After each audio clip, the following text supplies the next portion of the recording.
हे सगळं ईश्वर निर्मित आहे असं असून सुद्धा माझं माझं म्हणणं हे अज्ञान आहे अर्जुना.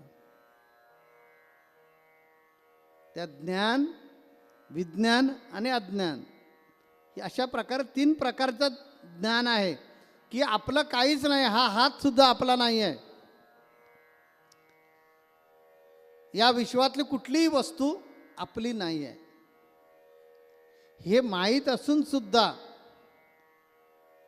आपण त्याचा हव्यास धरणं, त्याच्यावर अधिकार गाजवणं, त्याच्यासाठी भांडत राहणं, त्याच्यासाठी कोर्ट कचऱ्या करत राहणे,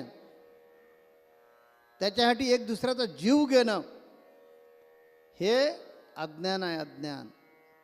ते अर्जुना, तुला मी 3 प्रकारची ज्ञान सांगितले. एक पहिलं सांगितलं की जे निसंशय ज्ञान झालं, जे चराचरात आहे आणि तेच माझ्यात आहे असं जे झालेलं आहे त्याला ज्ञान म्हणावं.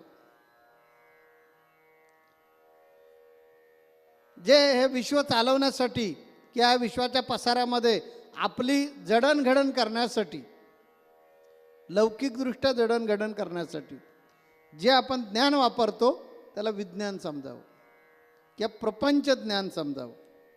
परमार्थ करणं, संतसंग चालवणं हा सुद्धा प्रपंच ज्ञान आहे.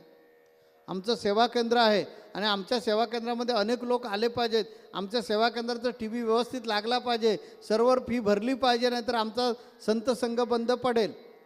ही विवंचना करणं हे सुद्धा प्रपंच ज्ञानच आहे. हा सुद्धा प्रपंचच आहे. आणि मला सेवा केंद्राचा अध्यक्ष झालंच पाहिजे, मला तालुका प्रमुख झालं पाहिजे, मला जिल्ह्याचा अध्यक्ष होणं आदेश देता आलेच पाहिजेत, मला प्रवचन दर्शन सोहळा करायचंच आहे, मी तो करणारच, हे सगळं प्रपंच ज्ञान. तेव्हा हे अर्जुन हे 3 प्रकारची ज्ञान आहेत. पण ब्रह्मज्ञानाचा जो विरळा माणूस असतो ना, तो या तिघांपैकी दोघांमध्ये कधीच अडकून पडलेला नसतो.